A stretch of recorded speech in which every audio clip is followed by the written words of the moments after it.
Thank you. Please be seated. Honorable colleagues, when we took our break, we had just finished TP 67 for the amount of $27,500,000. And now we're moving on to page 9, which is EI 49, Cayman Turtle Conservation and Education Center Limited, in the amount of $2 million. Are there any questions?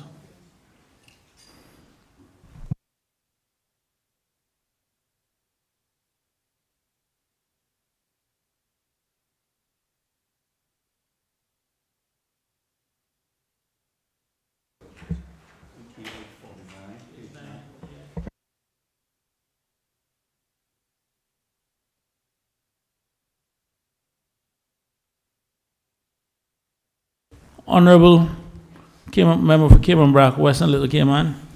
Thank you, Mr. Chairman. Mr. Chairman, if I read this correctly, this is a shortfall in funding because of COVID? Honorable Minister. Is correct, Mr. Chair. And I assume that the $2 million ask will take us through the end of the year. Could you just,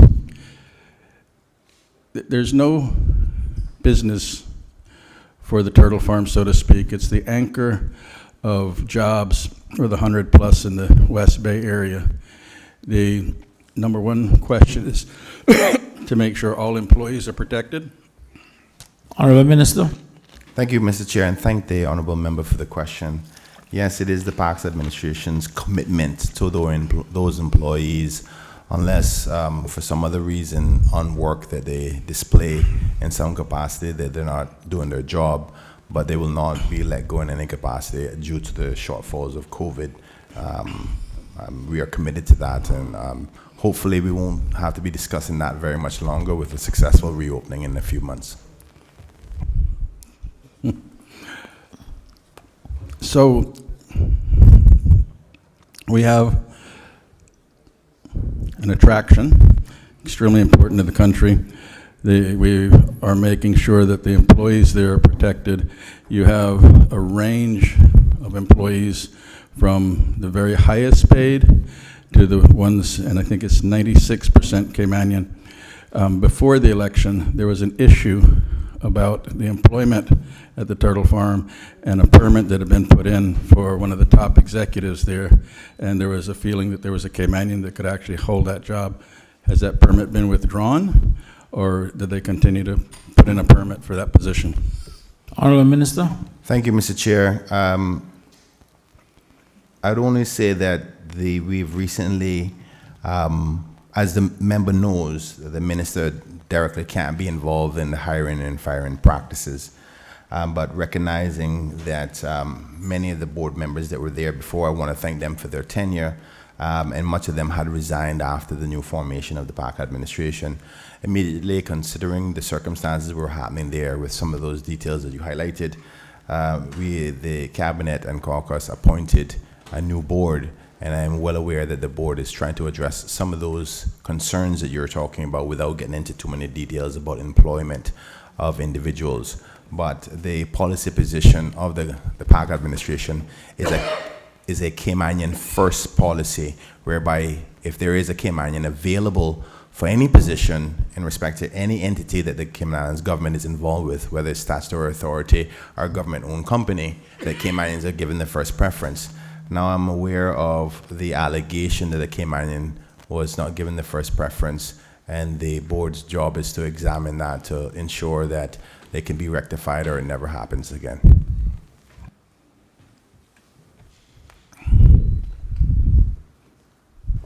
Honorable Member for Cayman Brack, Western Little Cayman. Thank you, Mr. Chairman. Mr. Chairman, again, I thank the minister for the response. But the question is, the election was 3 months ago. This issue was being dealt with. So we're 5 months into this. The CEO is here. My only question is, has the permit been issued for the top executive, or was a Caymanian given the job? Honorable Minister. Thank you, Mr. Chair. I'll ask the CEO to address the House to answer those detailed questions. As the member knows, the elected minister is not involved in the hiring.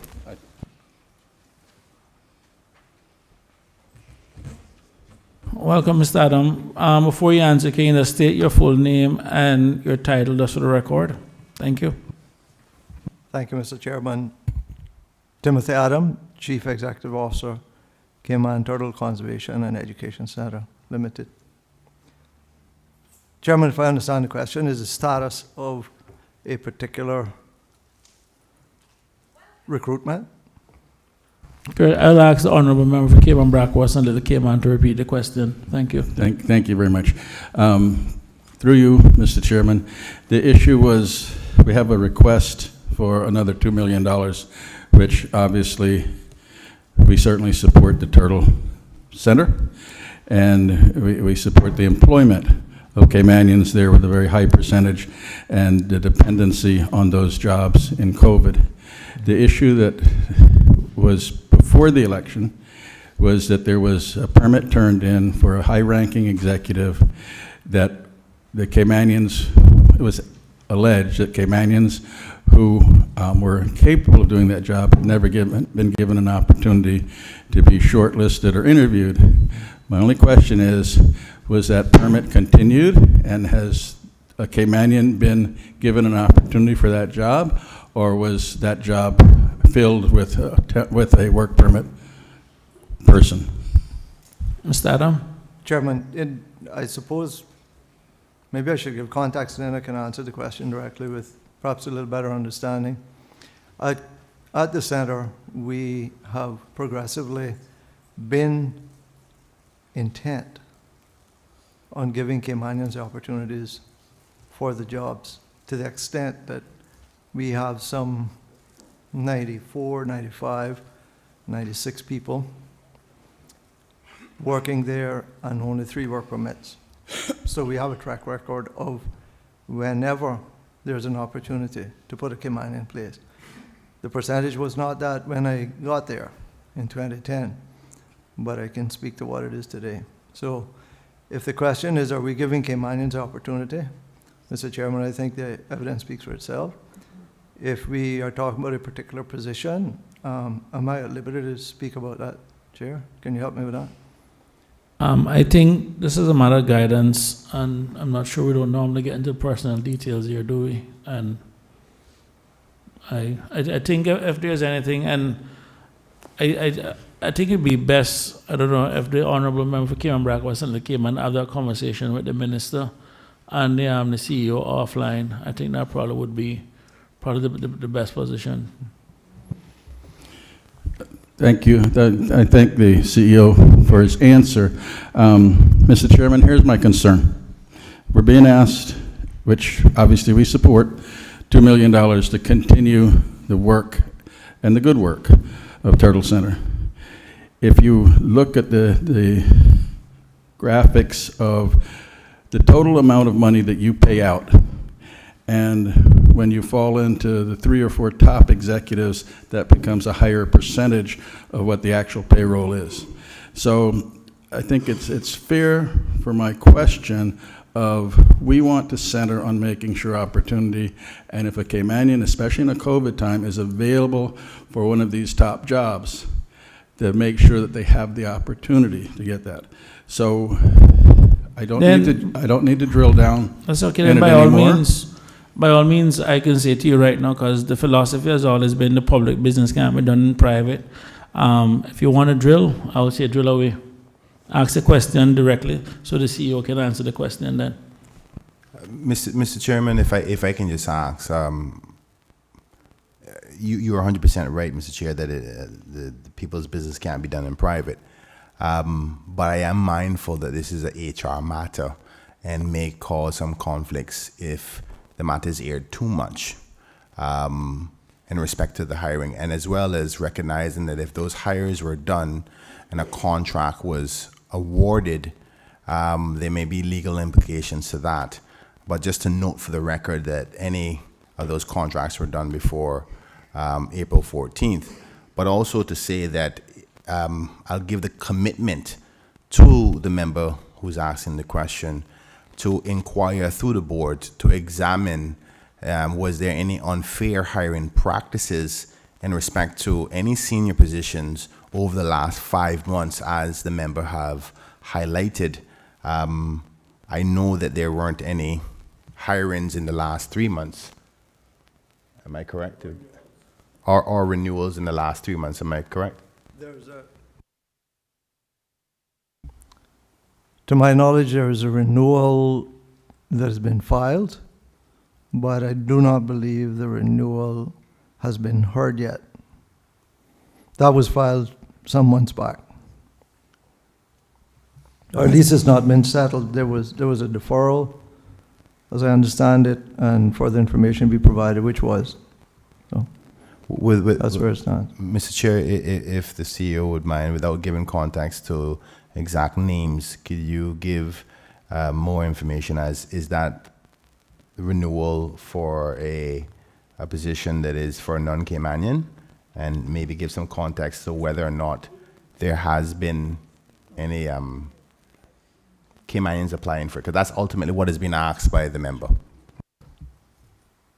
Certainly, Chairman, I'm happy to answer that. The position in question is an executive position. It reports directly to me as CEO, and the position was advertised, the recruitment process ran, and there were 5 recruits that were presented to me. 2 of them would have required work permits. 1 would, I believe, have been a permanent resident, and 2 were Caymanian. So I had the task of evaluating, did they measure up to what the job requires, which is articulated in the job advertisement and in the job description. And unfortunately, we found no Caymanian that had the necessary experience that is required in the job description, which is laid out pretty clearly. Mr. Chairman, 1 second, I just want to make sure if the member for Cayman, Brac, West and Little Cayman is satisfied with the response. Can I reserve my... Yep, that's fine. I'm certainly satisfied with that, and I that's thank you fine. for that, Okay. but I don't want to interfere with the member from No West Bay. problem. What, honorable member for West Bay West? yeah, Mr. Chairman, we've been connected to this particular issue for quite a while. And it is about a particular position. I don't know whether it's is it the human resource position? Is one of the high positions in the center, which a Caymanian applied for and is capable of doing, but was not interviewed. That caused a big noise, if you may, with the press and with the staff, albeit that it was just before the election, so feelings were running high. But we got blamed for it because there was nothing done about it, and the person who would have to be on a work permit was still in the job, albeit they had made her go home while they were looking at matters. That's what I was told. And while I guess the permit was being submitted. And when the staff found out that it was being submitted, that was even heated up the situation even worse. I'm not saying anything here that the manager don't know or the chief operating officer don't know. But that is a problem, Mr. Chairman. The problem is that the Caymanian, who I think we all know, a lot of people know him because he moved from one department in government to apply for that position, but was not interviewed.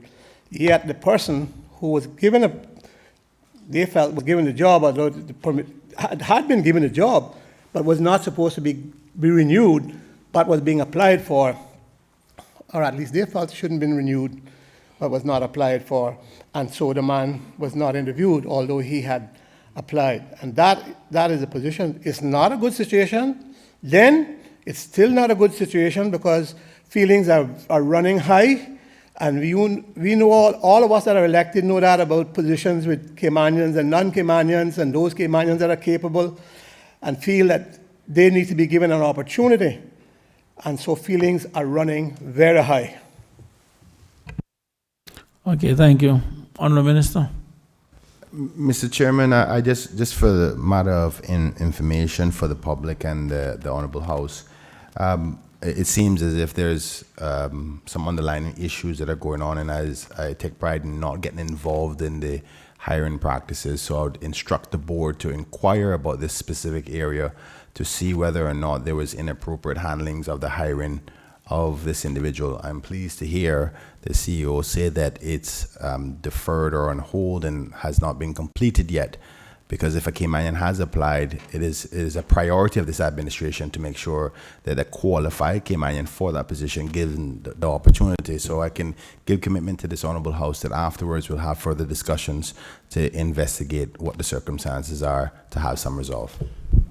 Honourable Member Cayman Brack West and Little Cayman. Thank you very much, Mr. Chairman. Mr. Chairman, my only question is, with what or who has been identified, was the permit approved? And is that approval now on appeal? Or is it an application for the permit sitting there waiting to be approved? Mr. CEO, Mr. Adam. Mr. Chairman, my understanding is the permit application was in, it was deferred. As I understand from more information, the information has been provided, and the permit is back to the authorities to consider grant or not.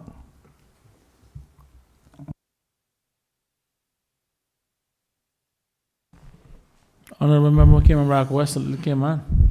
Mr. Chairman, because the minister has given me an undertaking that he's going to look into it, I will honor that commitment from the minister. Okay. Any other questions? Well, EI 49 Cayman Turtle Conservation and Education Center Limited. If not, I'll take the vote. All those in favor of an additional $2 million for EI 49 Cayman Turtle Conservation and Education Center Limited, please say aye. Aye. All against, no. The ayes have it. Next item, EI 82 Cayman Islands Airport Authority for an amount of $10 million. Are there any questions?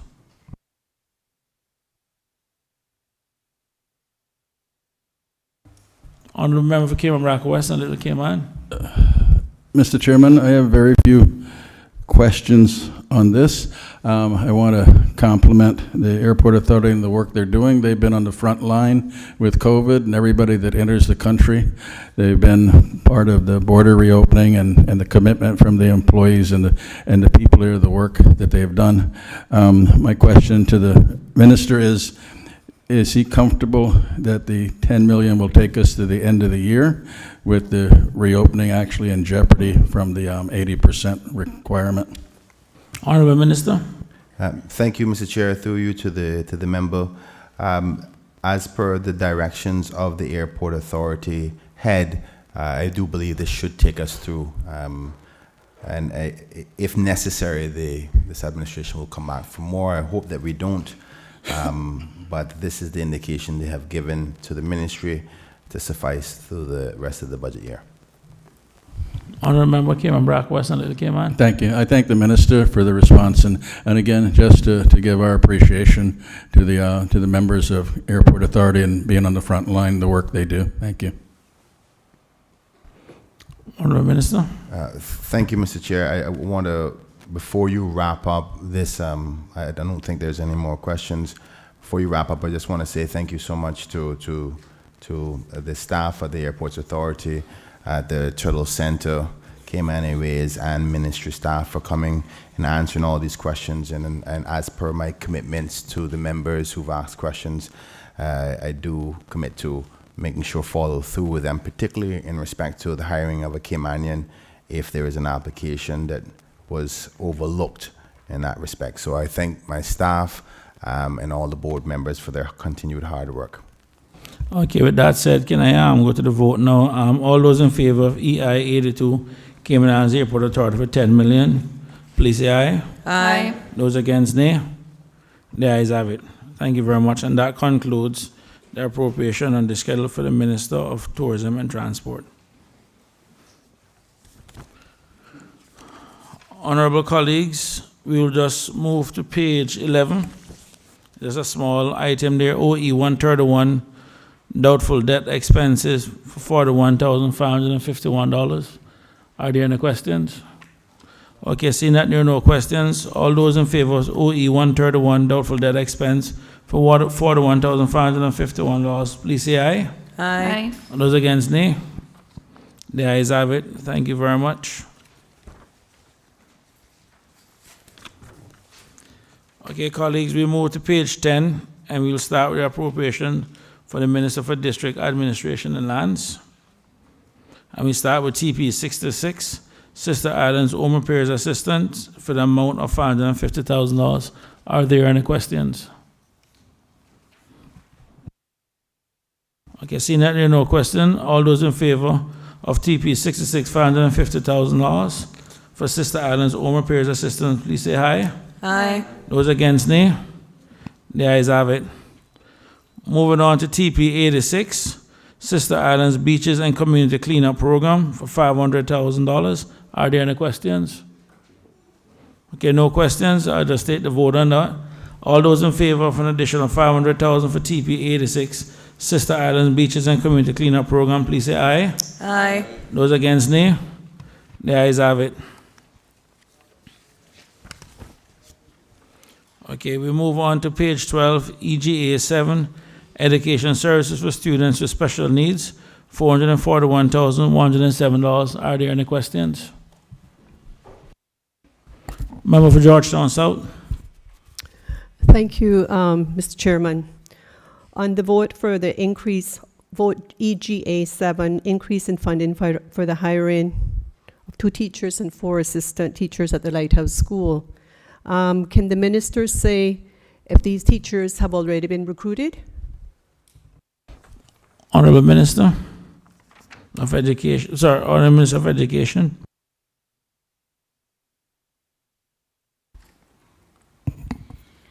Mr. Chair, I'm reliably informed that these positions have been advertised and the process have been started with a legitimate expectation that they will be in place for the upcoming school term. Thank you, Minister. Honorable Member for Georgetown South. Thank you, Minister. My second question is through you, Mr. Chairman, to the minister. Are any of these positions, Caymanians going to hold any of those positions? Honorable Minister for Education. Thank you, Mr. Chair. Mr. Chair, at this stage it would be premature to say as the advertisements are just out, but the policy of the government is that and of course the immigration law, is that Caymanians should get priority. So I would expect that those parameters will remain the same. Thank you very much. Honorable Member for Georgetown South. Thank you, Mr. Chairman. My last question on this is, can the minister state if these teachers will also be assisting students in our primary and secondary schools in terms of SEN and disabilities? Honorable Minister for Education. Thank you, Mr. Chair, and thanks to the honorable member. I understand that these 6 personnel is just for the Lighthouse School. We would have seen in the SBS that there is a vote that's going to be for an additional 80 assistant teachers for our public schools. And one of the main reasons, not the only reason, is the increased amount and the percentage of the SEN within our schools. We introduced that last year in the previous administration where we got up to grade 2. So it's a continuation of this program up until grade 9 to assist with those children within the schools. Obviously, that will also take some capital outlay in the next budget. Any additional questions? Honorable Member for Bordentown East. Thank you, Mr. Chair.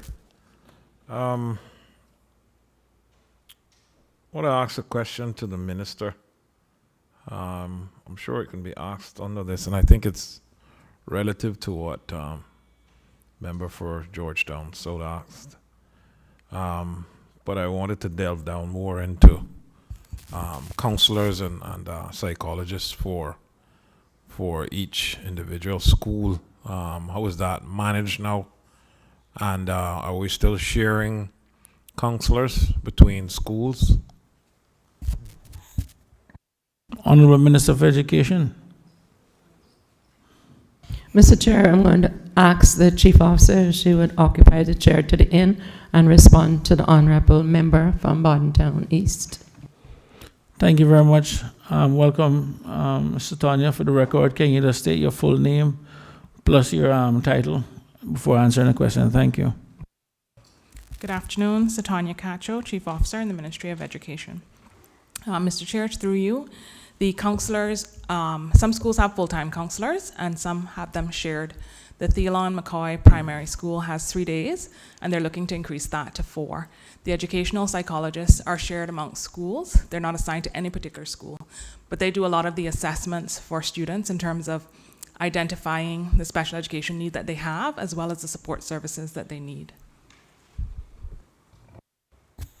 Honourable Member for Bordentown East. Thank you, Mr. Chair. Through you, I'd like to ask Chief Officer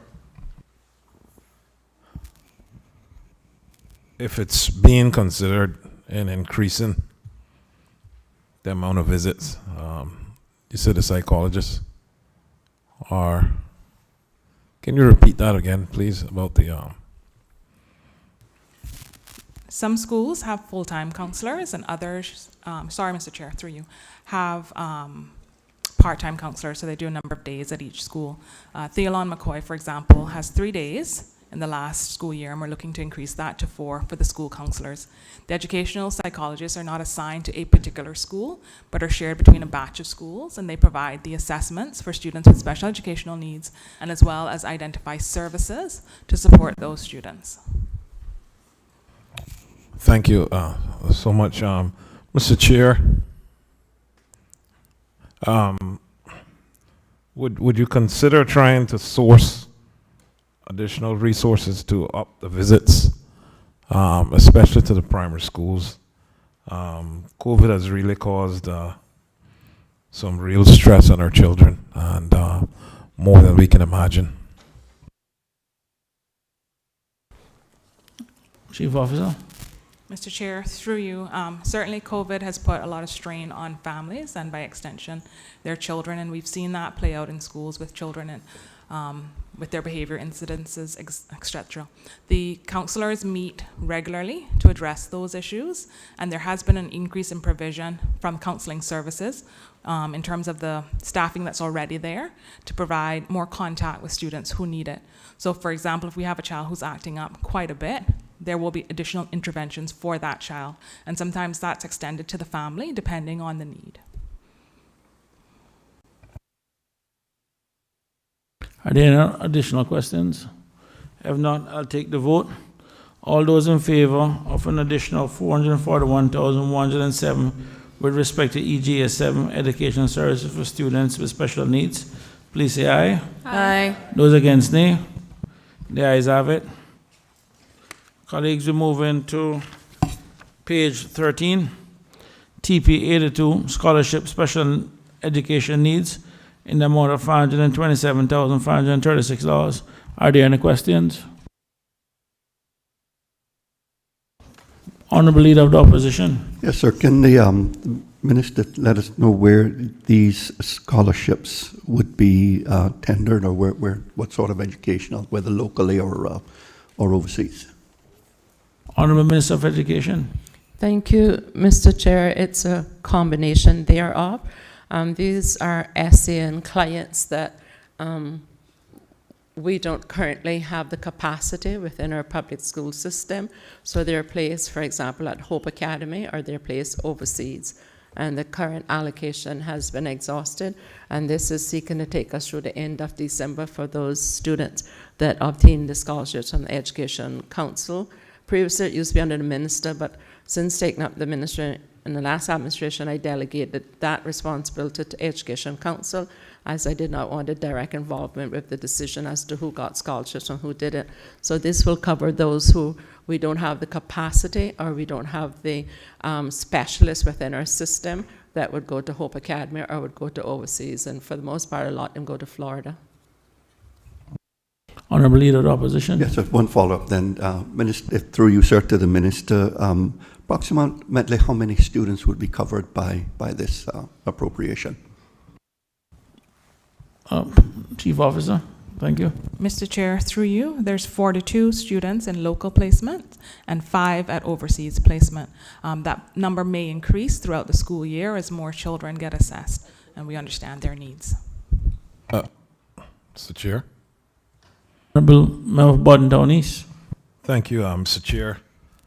What I want to ask is, does this assessment start from a certain grade and sending them overseas? Chief Officer. Mr. Chair, through you, it ranges. It depends on when the needs are presented. So it can be from a very early age. We have the Early Intervention Program, which is a unit under the Department of Education Services. And those children receive support from a very, very young age, so reception in year 1. When, as the Honourable Minister said, when the services have been exhausted in the government school system, or there's not support available, then we look to other private sector partnerships to assist those children. But this can happen at any stage in a child's education. Mr. Chairman, Honorable Member for West Bay West. it's not quite on scholarships, and perhaps I should have asked it on the other budget, but I want to inquire what is happening with the private schools grants? Honorable Minister of Education. Thank you, Mr. Chair. Mr. Chair, as all and sundry would perhaps be cognizant of the fact that in previous times there were allocations. I think if memory serves me right, it was 2 million, then we went to 1 million into 750, which expanded just for special projects and also included the public schools. That amount is still in the budget. The government is under active consideration to reinstate to the private schools. It awaits full consensus of the caucus, but I'm confident that that's a work in progress and that before too long, an appropriate announcement could be made as to the amounts and as to the timing for implementation thereof. Also, in addition, during the COVID period, there was funds that the previous administration allotted for various COVID needs and necessities, and the private school was one of them. A committee was set up headed by Mr. Dan Scott, I think Mr. Darrell, and some technocrats from the ministry. And some schools did receive, however, some schools did not get, for the mere reason that a policy decision was taken that if the school was seeing a profit, that government was not in a business of subsidizing schools who were receiving a profit. So that's the current update. Mr. Chairman. Honorable Member for West Bay West. Mr. Chairman, I don't sit in caucus, but I think members know what my position is, and long has been in this House from the day we instituted that matter of assisting private schools. I have never been in favor of giving every private school, because the facts are that there are private schools that don't need. We know that. We're not dumb, nor deaf, nor blind. So we know. But I believe that the system of getting the private schools, if it's a mean test, let's call it that, to be able to say, look, we need this because of this, that, and the other matter. And I've always supported it, because the fact is that regardless of whether some members feel otherwise, it does help government. Right now, their government is turning down applications because they don't have the space in the classes, unless you want to go up to 40, 50 people a class. Now, Mr. Chairman, you need to give me time on this, because this is a very important matter, and I need to at least vent what I know my constituents are saying. And what I know, not just what I'm being told, what I know, that it does save government money, that if government has to put in for all these students, then our budget grows that much bigger, that much larger. And when you looked at what some of the very poorer private schools, let's say some of them are the church schools, then we realized that government should have been continuing to help. Let's say it's not $1 million, it's not $100,000, but whatever they give, they assist the school. And in assisting the schools, of course, they're assisting parents. And I would like to know that government is still going to assist schools. I know private schools that having it very, very difficult because simply the parents can't pay that much and they can't get into the government schools. Honorable Minister of Education. Mr. Chair, I suppose this line of questioning gives rise to a new connotation of being between a rock and a hard place, because I fully support, concur and agree that private schools should be assisted because we honestly don't have the physical capacity to do so. I have attempted in 2 occasions to navigate a cabinet paper through, hence the reason I was trying to be diplomatic in my first response, and I'm still trying to be as diplomatic as I can be. I have confidence that the cabinet paper will eventually see safe passage through, but it's a cabinet that it's, as in all previous cabinets, operating by consensus. We have not reached consensus as to date, but like Obama, I am always cautiously optimistic because education is at the forefront of this government and other governments, that the $2 million which have been requested will receive approval before I bid my swan farewell in 3.5 years' time. Well, Mr. Chairman, I know where the minister stood because I know where she stood all these many years. But what I hope it is not another 3.5 years before we get anything for the schools, because the need is immediate. And I'm sure that when the education ministry or the department, whoever is going to do this work, they will find out soon enough, and hopefully before the school year begins in September, God willing. Thank you, Mr. Speaker. I'd like to thank him too, Mr. Chair, and his expression of confidence that my persuasive powers would not extend to 3.5 years, because my audacity for optimism isn't so elastical. Thank you. All those in favor of an additional $527,536 for TP 82 Scholarship Special Education Needs, please say aye. Aye. All those against, nay. The ayes have it. That concludes appropriations for the Ministry of Education. Honorable colleagues, we are cooking with gas. We're down to the last ministry, which is on page 6. Actually, this is the last item, it looks like. Last item. Yeah. I understand the first one is ITI 1, International Engagement and Representation of the Cayman Islands. I understand that there have been some committee amendments to this one, so I'll ask the sergeant. Have they been distributed already? They were distributed? Okay. Okay. At this point, then, I will ask the Honorable Minister for Investment, Innovation, and Social Development to move the motion for this committee. Thank you.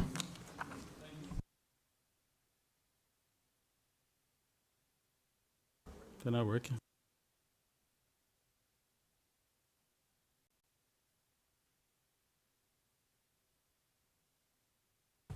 Testing.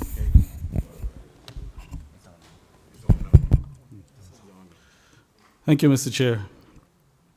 In accordance with the provisions of Standing Order 65, I, the Honorable Minister for Investment, Innovation, and Social Development, hereby give notice to move the following amendments to the schedule of appropriation changes.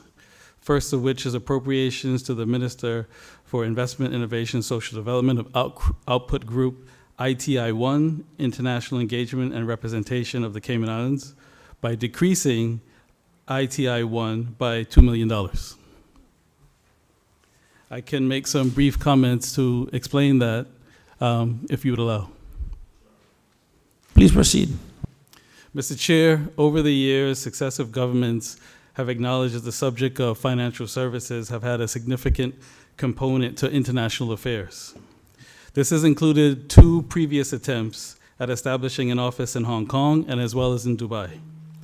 For a time, the London office was also under the remit of the Financial Services Ministry, although this office, the London office, has now had a much wider remit than financial services. Under the prior administration, Mr. Chair, sorry, Sir, Honorable Member Redby. I really do loathe to interrupt the minister, but I believe there's just one motion. Yep. You should just read the entire motion, actually, sorry. No, he's speaking to the motion now. Oh, He's speaking to the first part of the motion. So I'm saying procedurally, I think he needs to read the whole the of the entire motion first, correct. and then go back. You're correct, Honorable Member Redby. Okay. Sorry. Honorable Minister King, just please read the motion in its entirety first. Thank you. sure. Next one, the second is the output group HCA 28, Administration of Community Assistance Programs, by introducing or adding to the appropriation schedule with respect to HCA 28 an amount of $5,665. Output group NGS 64, care of the indigent and disabled elderly persons, by introducing / adding to the appropriation schedule with respect to NGS 64 an amount of $50,000. Transfer payment TP 41, permanent financial assistance, by introducing that adding to the appropriation schedule with respect to TP 41 an amount of $900,000. Transfer payment TP 47, ex gratia payments, benefit payments to seamen and ex-servicemen, by introducing a reduction to the appropriation schedule with respect to TP 47 an amount of $600,000. Transfer payment TP 87, temporary financial assistance, by introducing and adding to the appropriation schedule with respect to TP 87 an amount of $685,000, and transfer payment TP 96, micro and small business grants, by introducing / adding to the appropriation schedule with respect to TP 96 an amount of $2 million.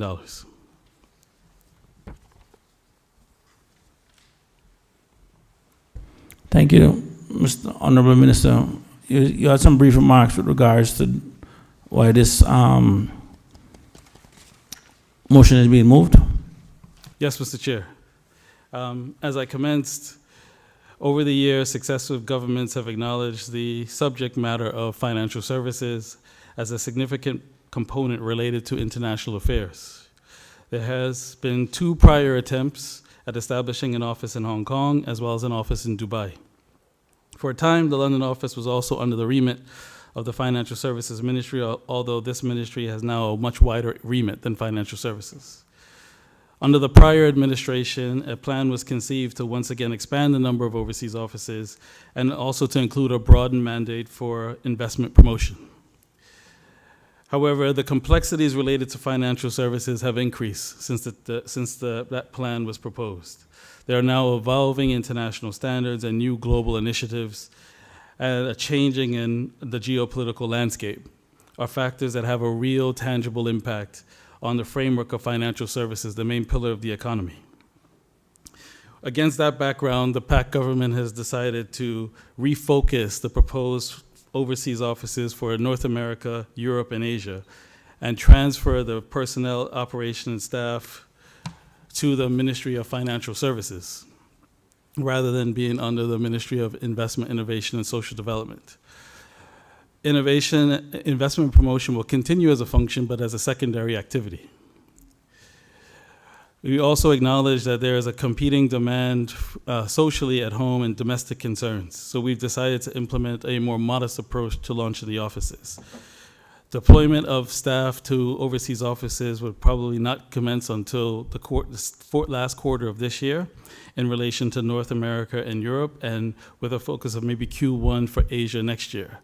2 primary reasons for that is that now that the focus is now on financial services, the hired staff now need to fully immerse themselves in the complex area of regulation and tax matters and be able to speak to it clearly and advocate on behalf of our jurisdiction in these key areas. So jurisdiction-specific training programs will be developed and then implemented for the staff to learn. In addition to that, not all of the immigration, personal tax liability, health insurance has been worked out for each of the proposed jurisdictions. And I think all of us would agree that we would not, with the unfair reputation that we have around the world, deploy a Caymanian into a jurisdiction and not know their tax liability. That would be embarrassing for the country. So while that goes on and the reps are in training and we work out those matters, there'll be a more modest approach, and therefore this $2 million to actually set up physical offices will not be needed in 2021 and be built into 2022. We're also looking at a range of different measures to do this in a more cost-effective way. One example of which is to initially cover the destination of Brussels through the London office.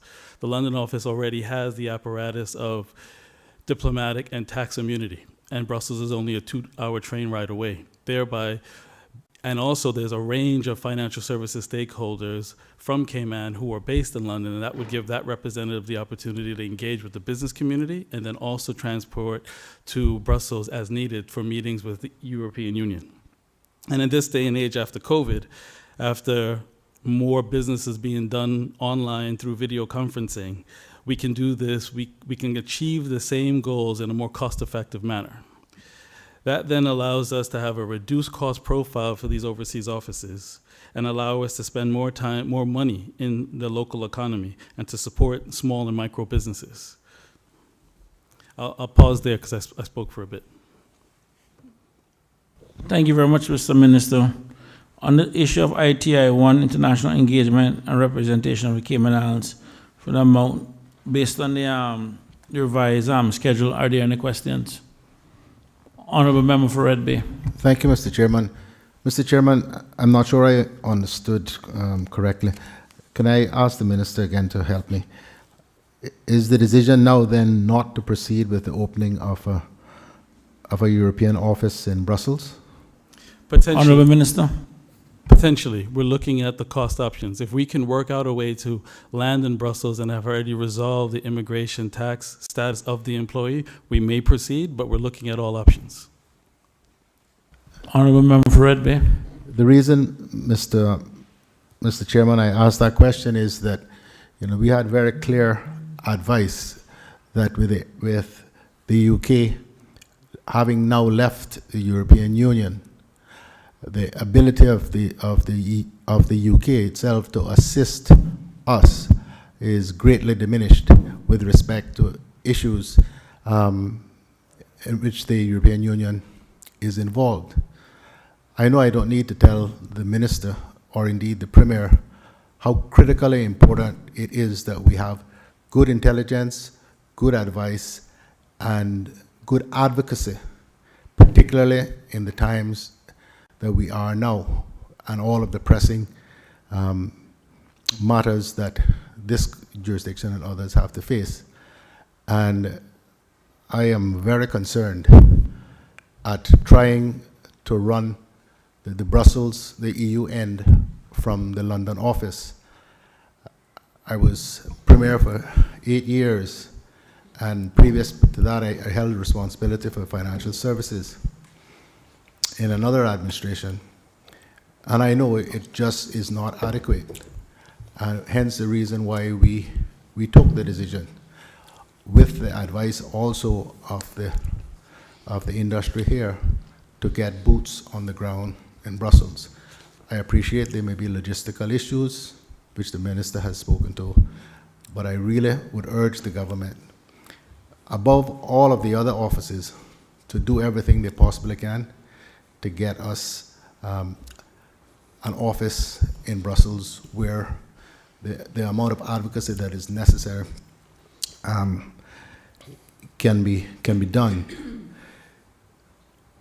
Virtually all of the European Union states have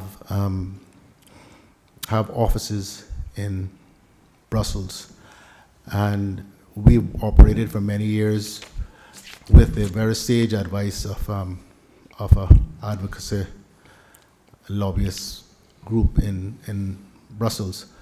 But the strong feeling I know, or was when I was there, is that that is no longer adequate. So it is a matter for the judgment of the minister and the government, but I just wanted to put that out there because we are in for some really, really rough weather over the next little while. Mr. Chairman, Before let's give the Honourable Minister a chance to respond to those comments. Thank you. Thank you, Mr. Chair, and I thank the member. I would try to assist the member in two ways. Number one, I think the decision isn't made yet. We're just looking at a range of options to be able to accomplish it, and to be able to do it in Brussels is still on the table. It's not off the table. So that's number one. Number two, COVID has completely changed and conducted the way that we do business. So in my time as a representative to the UK and Europe, a number of the persons and offices that you'd have to liaise with in Europe, by virtue of COVID, are now done by video conference anyway. There's now not as much urgency for in-person meetings. So at the time that we resolve immigration and tax matters and be able to deploy our people safely, a number of initiatives can be accomplished. We were able to be removed from the EU list of non-cooperative jurisdictions for tax purposes all over Teams and Zoom. So I do not think that it is a stretch for 6 months as we launch the offices properly to be able to engage with the EU effectively in this time period.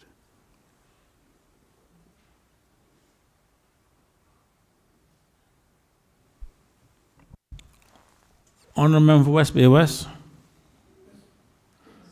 Chairman, these positions, or this position, is it that it matter that somebody is hired, is already employed, have been contracted? Is this something that has already happened? Honourable Minister. Thank you for the question. So this, upon taking office, I was advised that there are already 3 representatives hired, full representatives hired for North America, Asia, and also for Europe/Brussels. There were also 2 deputies that were hired just about before I think we were sworn in as ministers, one for North America and another one for Asia. There's been no deputy for Europe or /Brussels that I'm aware of. Follow up, Mr. Honourable Member for West Bay West. I didn't quite perhaps hear. There are 4 positions hired that were done before the government came in. Is that what is being said? Honourable Minister. That they were contracted before the new administration took office? Honourable Minister. Chronologically, that is correct, and it's 5 positions. Honourable Member Georgetown Central. Thank you, Mr. Chairman. Am I understanding this correctly, that the offices are primarily for financial services, but at the same time, the persons who were hired don't have any financial services background? Is that what I understood? Honourable Minister. With respect, I don't know if we necessarily need to delve into that matter. The staff that were hired were there when we met them. They were hired under more of a mandate for investment promotion, which is why we're taking the prudent step that, as the member for Red Bay has rightly said, and would be acutely aware, that the issues that we're facing from an AML and tax perspective are serious, and we have to take the hired staff, these are energetic, capable Caymanians, and require them to undergo rigorous training under financial services so they can articulate and advocate intelligently on behalf of the country. Honourable Member for Red Bay. Mr. Chairman, if I can assist. When the idea was conceived of the establishment of more offices overseas, those offices were to have a broader remit than it appears the new government is now thinking they should have. They were to essentially be gateways to promote for investment into Cayman and for the promotion of these islands. It was always understood that the Brussels office was quite different than would be the office in Hong Kong and the one in Washington, D.C., because of the fact that the UK had withdrawn from the European Union, and we needed more direct representation there. And indeed, the greatest threats and challenges to our industry emanate from the European Union. Now, as it seems, the government is taking a different view about the principal function of these offices. They may need to rethink the kind of personnel they recruit for the offices. But our view was much broader than narrow financial services. That's why we pushed for the creation, or I did, of the Office of International Trade and Investment. We were looking at creating, as I said, more gateways for the flow of investment and business into these islands. That was to be the broad function of the three offices. Honorable Minister for Investment. As I think those are helpful comments. The only thing that I would add is that quite a lot's happened since that proposal. So the Cayman Islands was added to the FATF gray list in January, which has a knock-on effect to add us to consequential high-risk list in other jurisdiction. The issue of, which will always be above us, which we've seen recently when we had to add substance to partnerships, is the EU's list for non-cooperative jurisdictions for tax purposes isn't going away anytime soon. And in addition to that, we also have to grapple with the proposal by the OECD and G20 of a global corporate minimum tax. All of those are now moving at a much more faster rate than at the time this proposal was initially pitched. Mr. Chairman. Honorable Member West Bay West. Mr. Chairman, the idea of having overseas representation, not new in fact, started many years ago and then it was stopped. And it has been for financial services and for business, to attract business, be able to represent Cayman from that standpoint.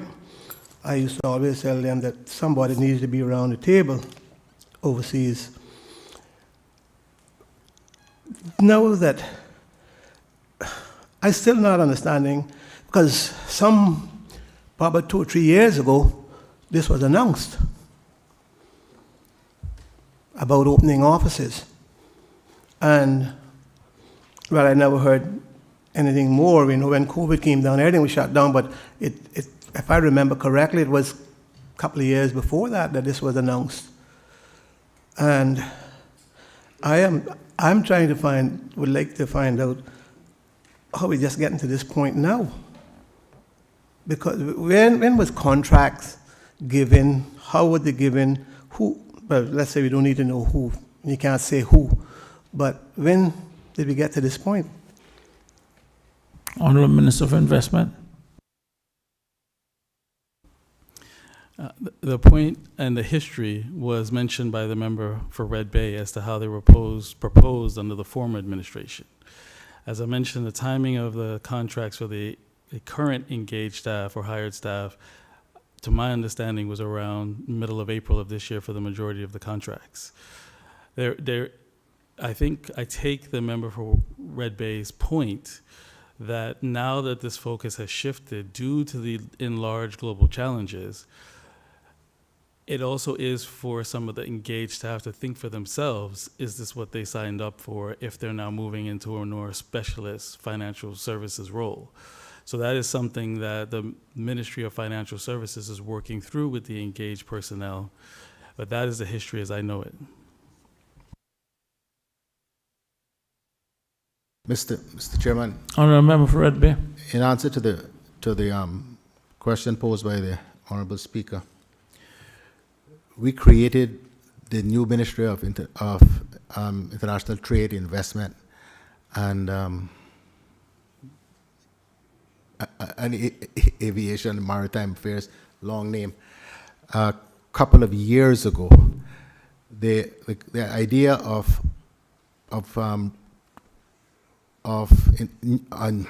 more international offices was something that we talked through with industry reps. We actually commissioned a group of them to go away and do a report, because initially we were just thinking about Hong Kong and Brussels, and they came back with a report that recommended that we do proceed with Hong Kong, because of course we've tried, the jurisdiction has tried Hong Kong twice before, and I was deeply conscious of that. And then as things started to heat up and it was clear that the UK was going to leave the EU, then the press became for representation in Brussels. And as we talked the issue through with industry, there was also strong recommendation that we needed to have representation in Washington to deal with the North American end of the challenge. So the processes involved in setting these offices up and getting staff has been ongoing for quite some time. As all members will know, the elected government does not or ought not to get involved in the personnel recruitment issues, simply agreeing what the broad parameters of the jobs should be. And from there, the civil service representatives, the chief officer in particular, took the matter forward. So that's all I can help with. And all I can offer to that is my understanding is that recruitment did not start until January of this year. Okay. Honourable Member for Georgetown Central. Thank you, Mr. Chair. The minister said that there was the hirings of the contracts were signed right before the government was sworn in. I'm lost to, I guess the civil service can do the hiring when an election is going on, because I'm hearing that contracts were signed the day before elections, contracts were signed the day after elections. Can the minister confirm or circumstances in respect to that? Well, I wouldn't be able to confirm those circumstances because they existed before I was sworn in, but I can just go over the chronology as I understand it, that you are correct that the contracts were signed during the or around the election period, before we were sworn in. Honourable Member for Georgetown Central. Thank you, Mr. Chair. Can the ministers enlighten this this committee as to the logic of the Ministry of Investment having its own vehicle as per other ministries? I don't think that question would be related to the vote, to this vote. Yes, sir. It falls under the Ministry of Investment, Mr. Chair. I'm looking at the particular line item. So I think we're going outside the line item in that regard. Minister, Mr. Chairman, I've let it go for since I've been here, but in 20 and a half years of sitting in this House, I've never seen in a finance committee one minister questioning another. And I caution the minister and the team, because it can get very, very messy, because ministers are bound by collective responsibility. Thank you very much, Honourable Member for Red Bay. Mr. Chair, if in all due respect, I see that the member from Red Bay is highlighting myself, asking myself the question. But as you have said before, Chair, the government business isn't going to be done in the dark in this administration. And maybe the difference that we are asking these types of questions now shows the difference of this type of administration than the last two. Mr. Chairman,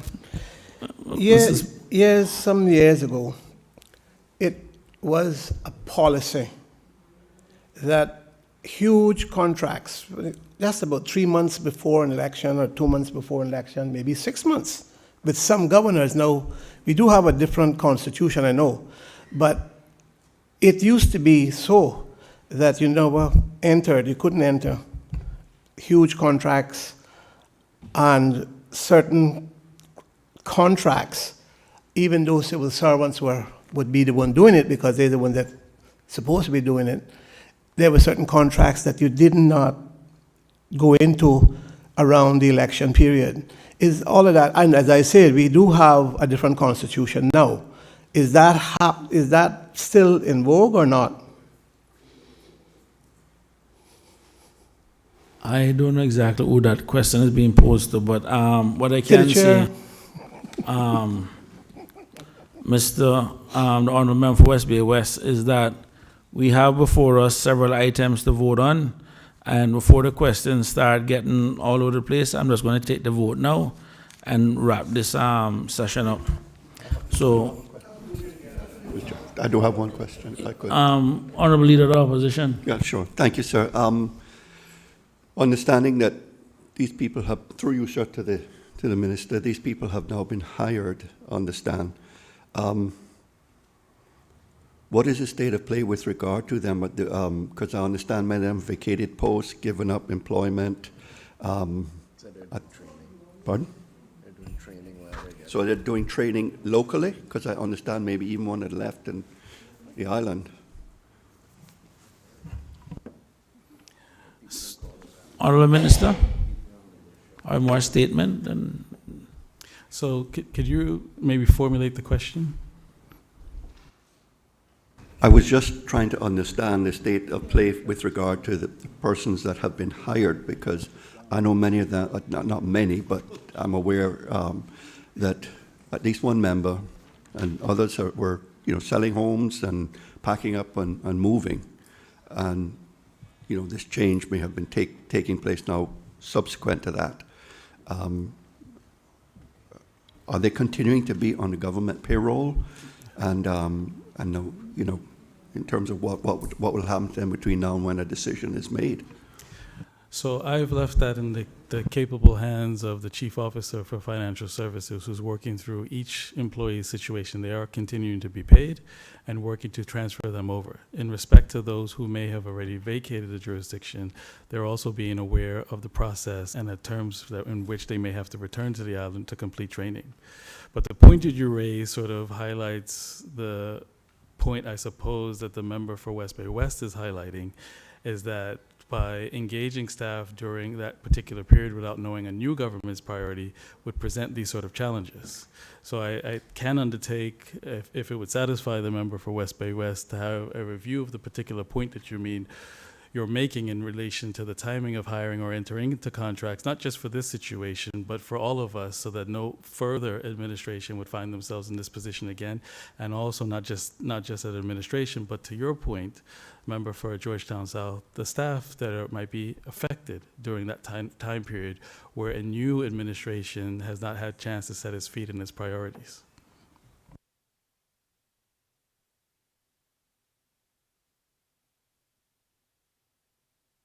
thank you very much. At this time, all those in favor of reducing ITI 1 international engagement and representation with Cayman Islands 2 million by 2 million. All those in favor of increasing HCA 28 Administration of Community Assistance Program 565,000.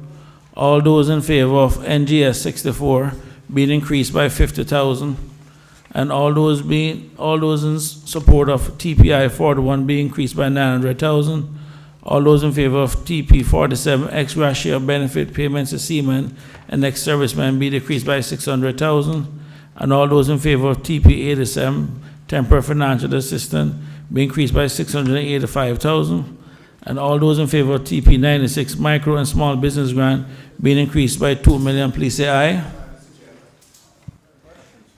When did we agree to do these in block? Sorry, I just started searching. Yes, Mr. Chairman, we thought you were going to take the vote on that one, the first one. For decrease in TP, okay. So all those in favor of decreasing ITI 1 international engagement and representation of the Cayman Islands by 2 million, please say aye. Aye. All against, nay? No. The ayes have it. Okay. Mr. Speaker, can we call for division, sir? Sure, no problem. Madam Clerk.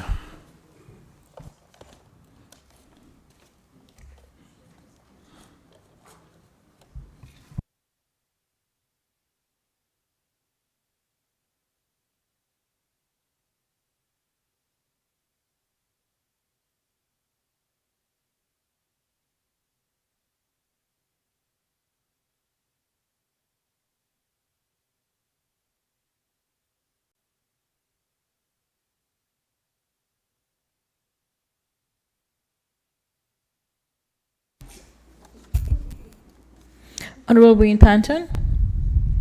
Aye.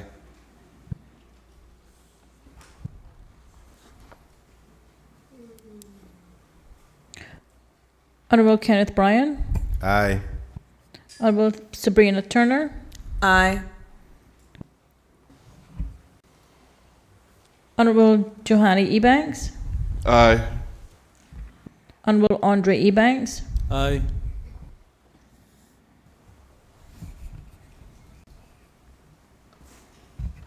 Honorable Bernie Bush. Aye.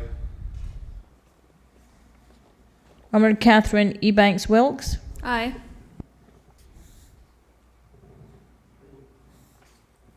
Mr. Isaac Rankin. Aye. Miss Heather Bodden.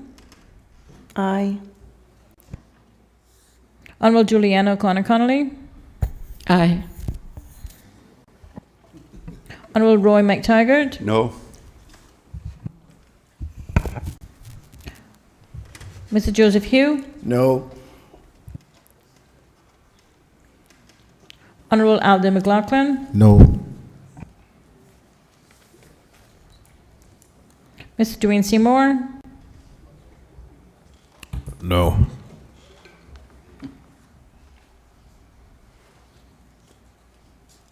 Mr. Moses Colonel. No.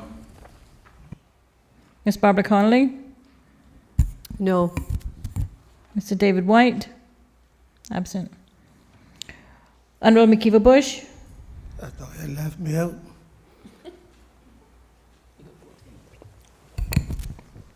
Aye.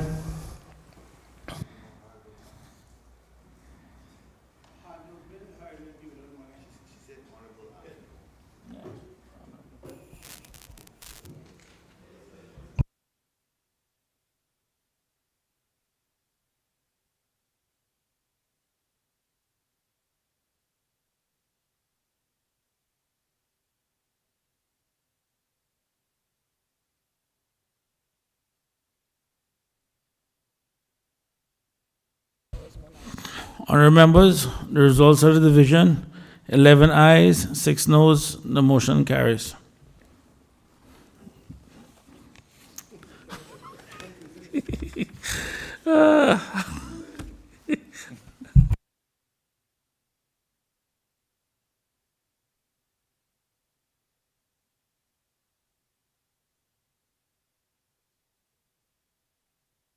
Honourable members, looking at HCA 28, Administration of Community Assistance Program, being increased by $565,000. Are there any questions? That's, Honourable Leader of the Opposition. but, Mr. Chair, just suggest maybe we can take a block vote for HCA 28, NGS 64, TP 41, TP 47, TP 87. Do have a question on TP 96. Okay? Everything but TP 96. Thank you very much. So all those in favor of HCA 28, Administration of Community Assistance Program, being increased by an amount of $565,000.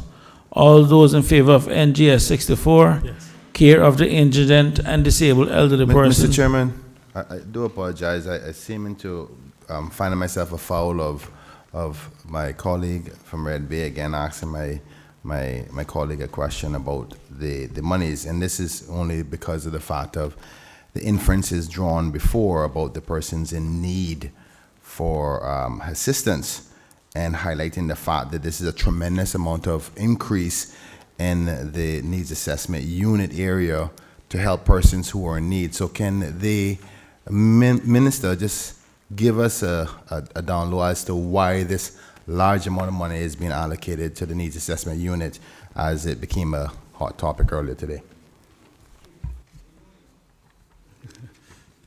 Honorable Minister of Investment. I was happy to take the vote and thank staff, but I'm more than happy to speak to it. It would be no surprise to any of the members in this chamber that due to a range of complex socio-economic factors brought on by COVID, it's made the circumstances for the vulnerable even worse and more acute. As particularly older persons, those who are differently abled, and those who are unemployed in low-income families. But I think it speaks to a discussion that was occurring prior to the lunch break, that we as a country, I don't think, have addressed the long-standing generational poverty issues that exist in this country. And because of that, COVID has exacerbated the situation. So looking ahead, asking the NEU director as to what the needs would be and when she would predictably run out of money, I was advised that that would be about September of this year. So rather than wait to have to call another finance committee, it was just to grab the bull by the horns and bite the bullet and get the funding that is needed now. I would also add that I'm really pleased to see the work of pairing social development with innovation. This funding is but a bridge to what we would like to reform and reimagine welfare in this country. Already, with the work of a brilliant team led by Ian Tibbetts under e-government, being able to show and work collaboratively with the needs assessment unit staff about how services can be digitized, how mobile applications can be employed, how there can be online registers to make things easier for our most vulnerable to apply for services. So the idea was to simply seek the funding that is just required as a bridge now and not overfund it while we work through our reforms and have passed modern legislation, so that the longer term future is that hopefully we are not back here over time, that we're seeing a reduction in this budget by a joint approach between Needs Assessment Unit, Department of Work, and also the Children and Family Services. But we do see the need for the funding now, so why not wait? Just get what we need now for our people.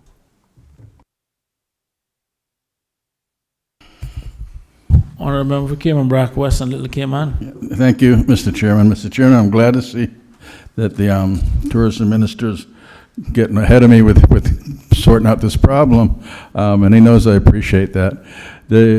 I thank the Minister for his comments, and I think we all agree that the safety net for the country is one that has holes in it, and obviously you're reviewing it and looking of how we can sort that out. On a daily basis, I have representation of needs, and I have representation of not getting the needs answered as quickly as possible. Has nothing to do at this point with the tourism stipend.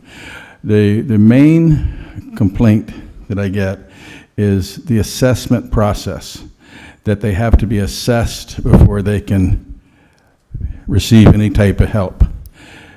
But the truth is that if they were assessed 3 months ago, it's pretty easy from my thought process that nothing changed for them in 3 months.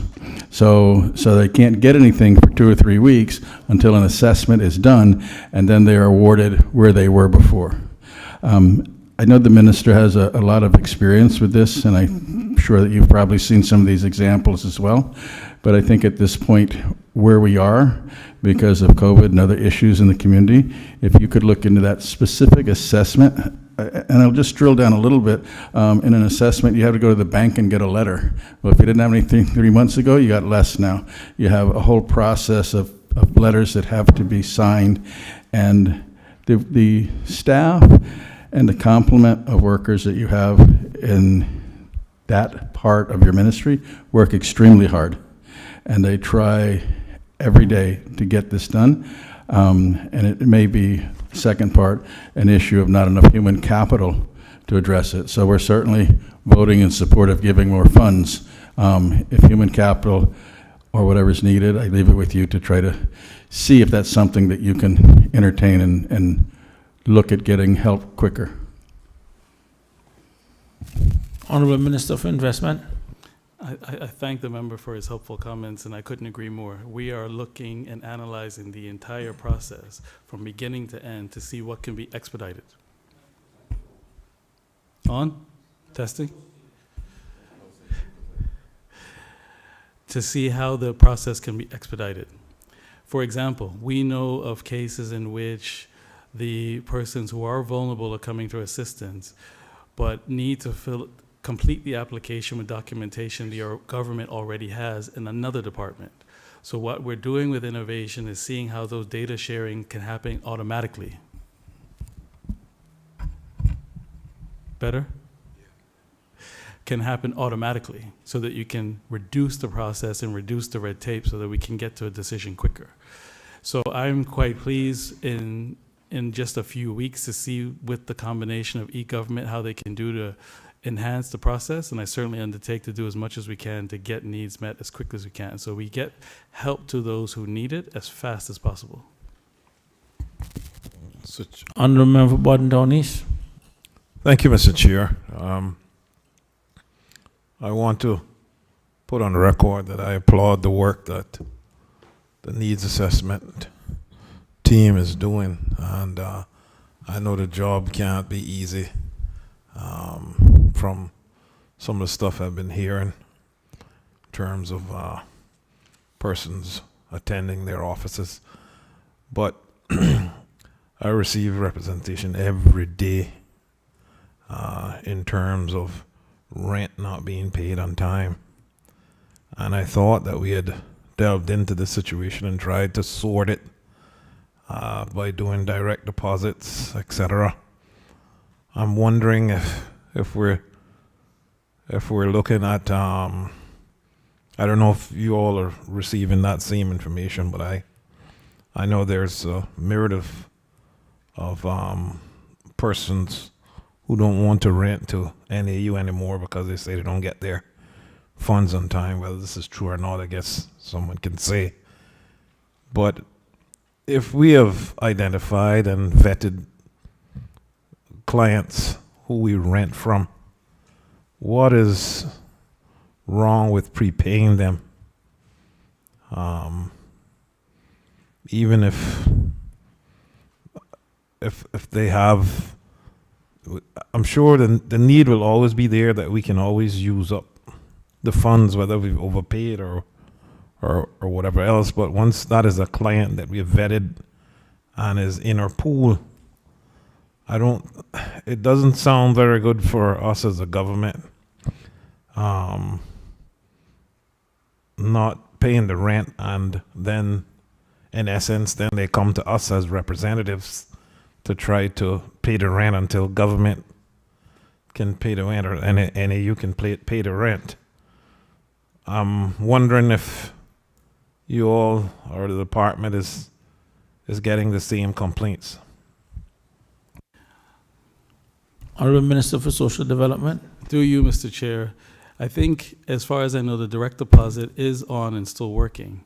The issue relates to the issue I was talking to the member for Cayman Brac West, is the process to get to the payment, which sometimes, because of the length and complexity of the process, the client might not be fully aware of the paperwork that's needed. So what we're trying to do is re-engineer the process to make it simple and have a database that's actually even prompts the client on their phone at the time they need to send in particular documents automatically without having to travel down to NAU. For those who are able, there'll still be paper applications for those who are more vulnerable and maybe not IT savvy. But if we can get there, which as far as I can see working with e-government is highly possible, then the documents will get in on time and then the payment can be made. So I think the payment channel, that part of it is solved, is to due diligence running up to the process that the member from Cayman Brac West was discussing. That is the issue. Member for Borden East. Mr. Chair, I thank you, and I thank the minister for that response. I really appreciate that those efforts in trying to move towards an easier process. Is there any consideration then, Mr. Chair, through you, of instead of us reassessing persons within 3 months, and especially during a time of COVID, when little jobs or opportunities are available, or less, I should say, opportunities are available. Shouldn't we move to every 6 months assessment rather than every 3 months? I think what we need to move to, which is a wider issue than that, is what hasn't happened yet and what the new Ministry of Investment, Innovation, and Social Development is working on, is actually categorizing the clients in teams of elderly, vulnerable, underemployed or unemployed, and youth. And in those categories, you can then create parameters and more freedom of when you're going to assess. Because in your example, there might be someone who is either vulnerable or differently abled or elderly, where you know their circumstance is never going to change. So what we need to do is actually mine the data of exactly who is poor, why are they poor, where are the stats? And once you've done that data-driven exercise, we can then build criteria in new legislation that have different courses for different horses. But that's not what's happening right now. It is a much more a unison process that doesn't fit one-size-fits-all process, which is not necessarily appropriate in this modern age of distributing financial assistance. Honorable Member for Borden Down East. Mr. Chair, I just want to go on record to say I appreciate the response from the minister, and I think moving in this direction, we should get some positive results. Thank you. Honorable Member for Cayman Brac West and Little Cayman. Thank you, Mr. Chairman. Just a short follow-up to that. You talk about how you're going to streamline it, and you're going to do that through tech. I want to ask you if you've considered the human element of dealing with the elderly especially. Honorable Minister for Social Development. In what respect? I think that one of the things that the elderly really depend on is a human interaction with who's helping them. And if you haven't, I know you will, and I would just say we will support if you have to get more human capital because of the involvement and the support that the person-on-person gives. Good point. Different department. So that would be under the Department of Children and Family Services, who have an elderly teams unit. But we are looking forward in our new budget as to whether or not they need more staff for 2022 for that kind of care. Because the elderly are not only important, all of us are going to get there. So we would all like to have that safety net when we get there. And I know what you're about to say. I didn't mean it against you, sir. Some before others. Listen, Honorable, no, I know Cayman Brac West and Little Cayman in the last election, their voters are the highest in terms of average voter age of 57, which was the highest of the 19 constituents. So the questions from the member are, I guess, very valid with regards to the demographics of the people that he represents. With that said, we'll take the block vote now as suggested by the Honorable Leader of the Opposition. All those in favor of HCA 28, Administration of Community Assistance Program, being increased by the amount of $565,000. All those in favor of NGS 64, care of the indigent and disabled elderly person, being increased by $50,000. Those in favor of TP 41, permanent financial assistance, being increased by $900,000. And those in favor of TP 47, ex gratia benefit payments to seamen and ex-servicemen, being increased by $600,000. Those in favor of TP 87, temporary financial assistance, being increased by $685,000. Please vote. Please indicate by voting aye. Aye. Those against, nay.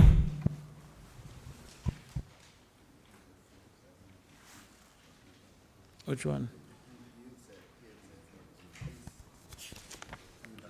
Yeah, TP 47 was a reduction, yeah. Oh, sorry. Just for clarity, TP 47, ex gratia benefit payments to seamen and ex-servicemen is actually decreased by $600,000. Just want to clarify that. Okay.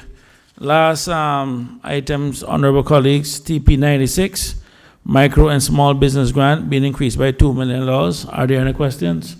Honorable Leader of the Opposition. Thank you, Mr. Chairman. Mr. Chairman, I'd like to know from the Minister, if you could let us know whether this is a continuation of funding for existing programs that existed, or are these new programs if there are new programs, could he give us an indication of what the programs are and the amounts for it?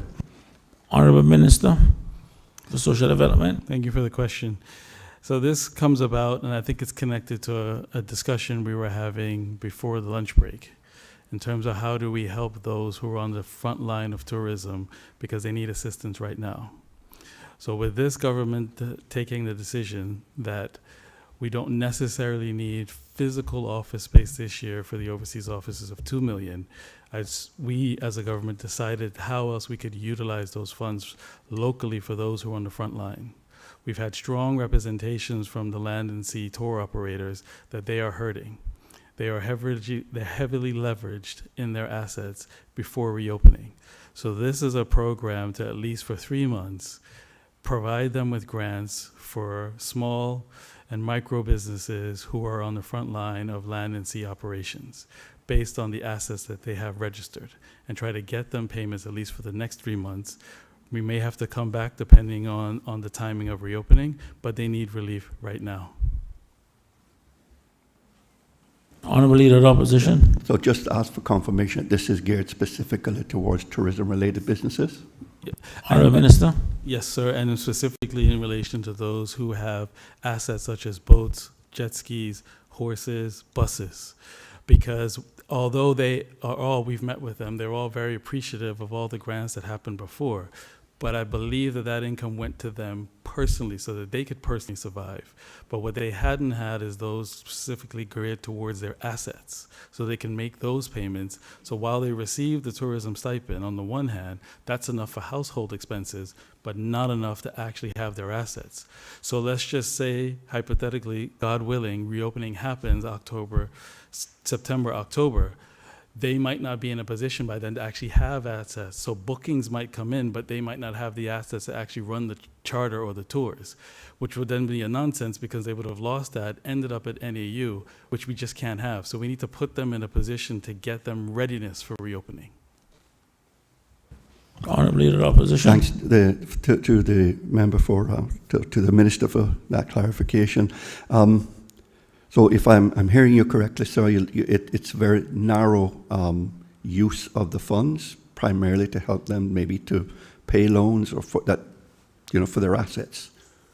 Well, what we're going to do is look at all the assets and work with them as we write the program. If we can have more flexibility to offer them help in other areas.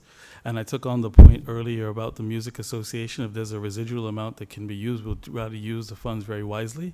But the primary focus, which I thought they made a compelling argument to our caucus, is what happens to their assets. They might be okay for as a household, but they need their assets, otherwise they're out of business when we reopen.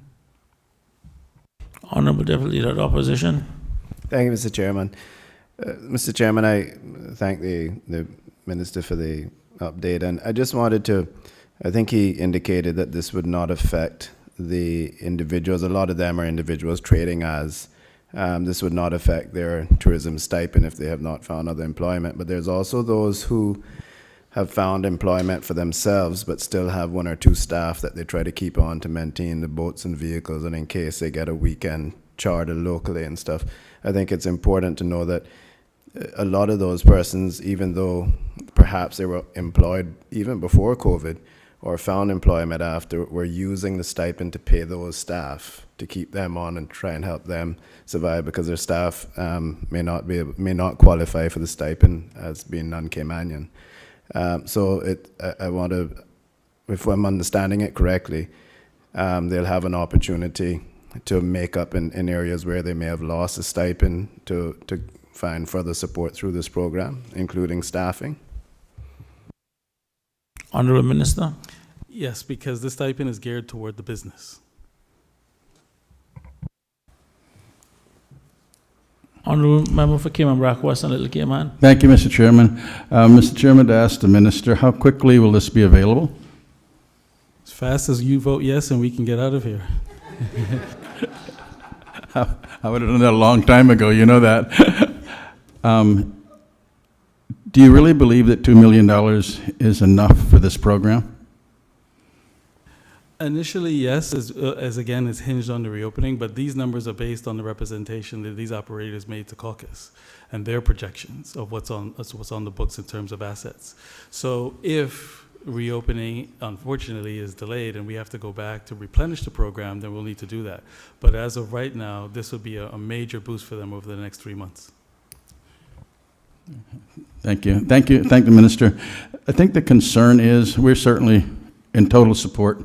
Again, we would vote for more money than the $2 million because I personally, and I think the opposition believes that more than that is going to be needed.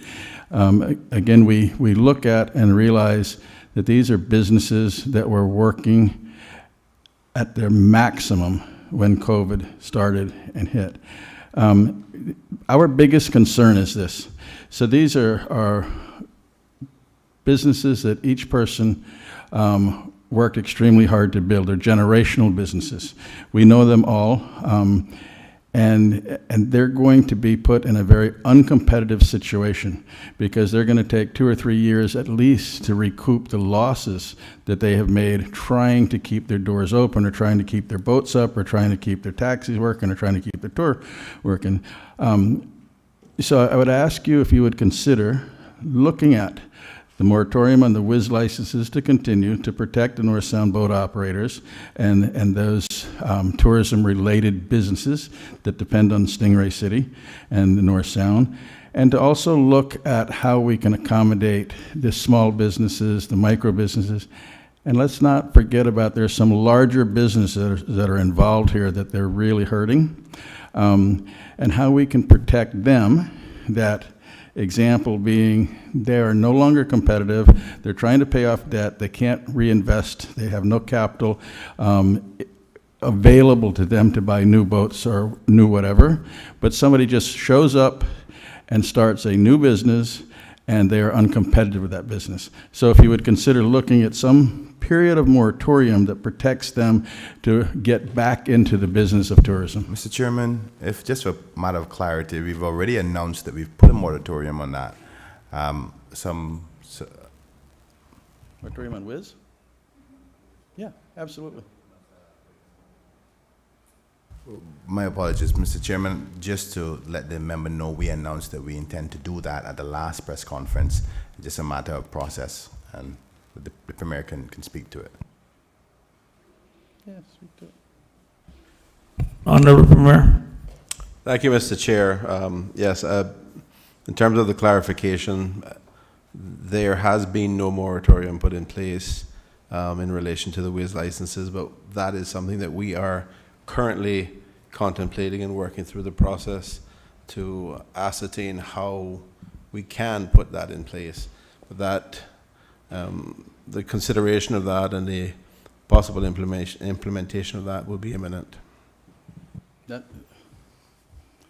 Honorable Member for Cayman, Braca West and Little Cayman. Mr. Chairman, I want to thank the Premier very much for that, and that's welcome to hear that.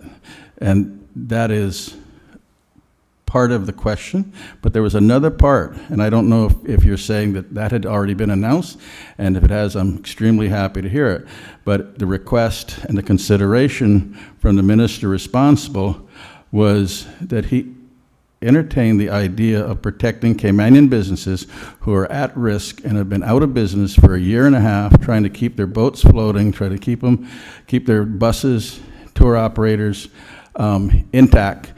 And they are now uncompetitive when you realize that it's going to take them 2 or 3 years to recoup where they were and pay off debt that they've accumulated because of COVID, no fault of their own.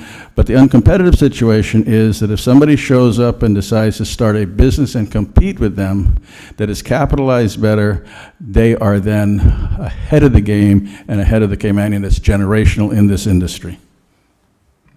Honorable Minister for Social Development. If I could just interject there and make a brief intervention. Yes, the answer is yes.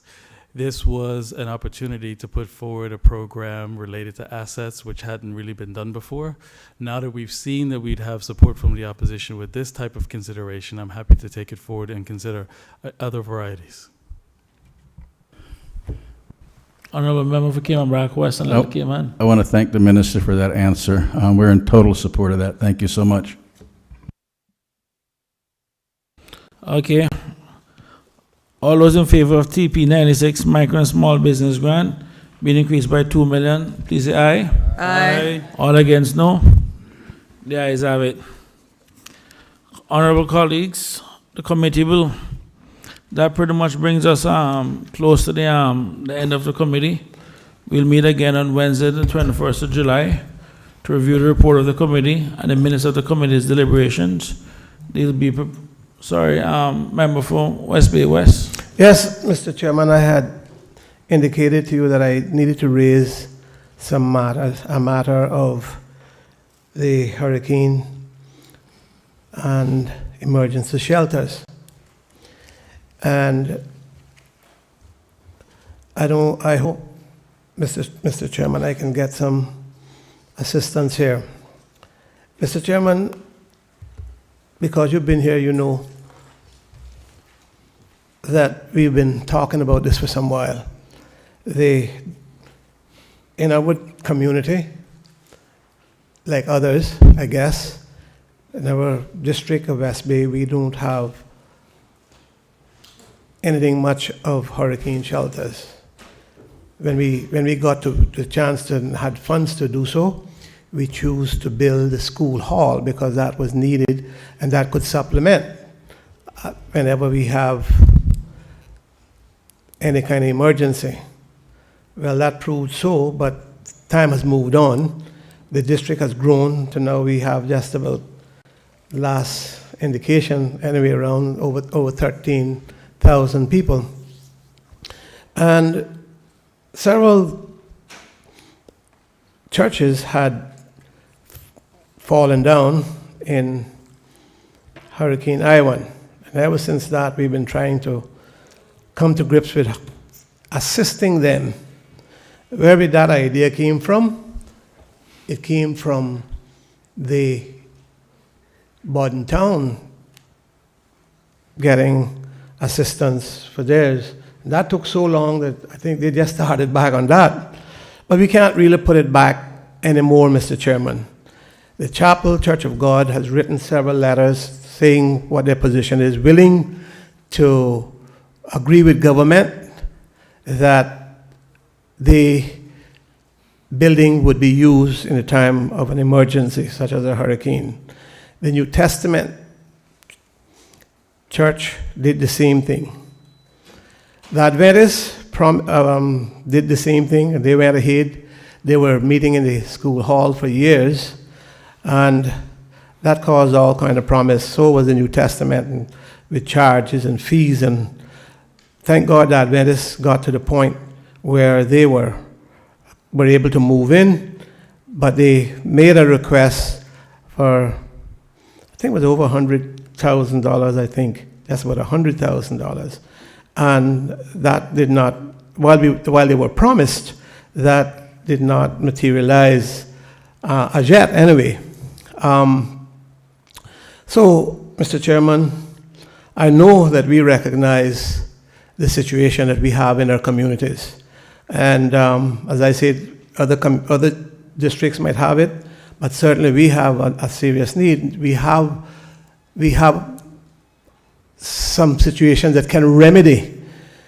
I've always maintained that if government assists these and gets an agreement, a written agreement from them, then these people maintain the place. So government don't have that to worry about over the years and over the time.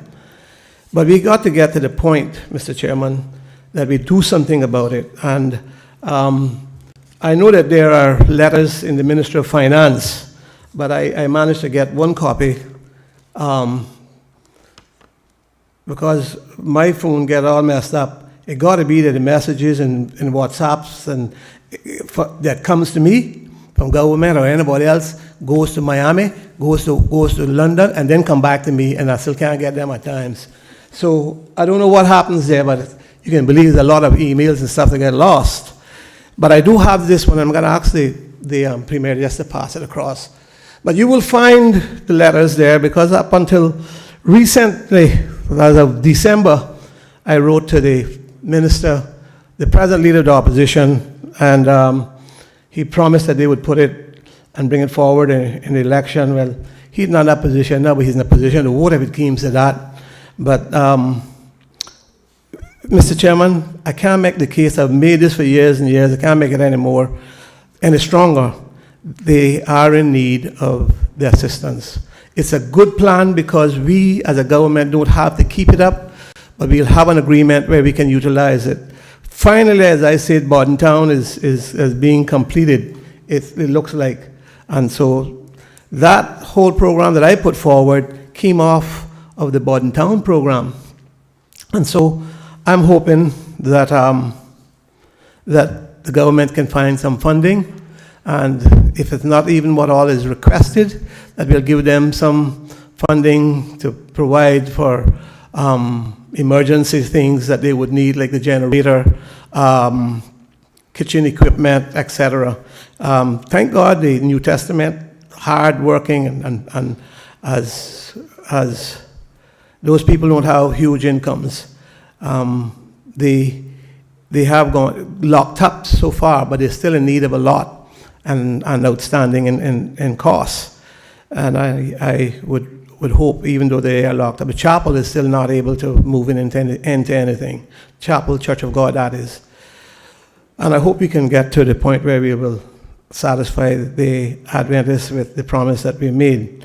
Mr. Chairman, before I move on to the next item, maybe you would say something on that, because the next item is one also that was even voted upon here, but I don't think we got anywhere with it, and I want to raise it. Okay. Do I raise that or Sir, wait till afterwards? let me just comment on the first item. First of all, Honorable Speaker, thanks very much for raising this issue. As a government, we are aware of the shortage of shelter spaces. I recall from one presentation that we received, I think we only had 8% capacity on Grand Cayman, so we definitely is in need of more shelter spaces. As with anything else, I mean, the wants are limited, but the needs are a little bit different. But what I can give you and this Honorable House assurance is that I will speak with the relevant minister with regards to this issue and see what can be done in terms of the budget going forward to see what it is that we can set aside. So I can commit to that undertaking that we will take a serious look at it in that vein. Knowledge, which ministry has, would it come under the on a Ministry of Social Development? Social Development. And this would fall for us on a broad outcome number 3, that where we look at heavily investment at the community level.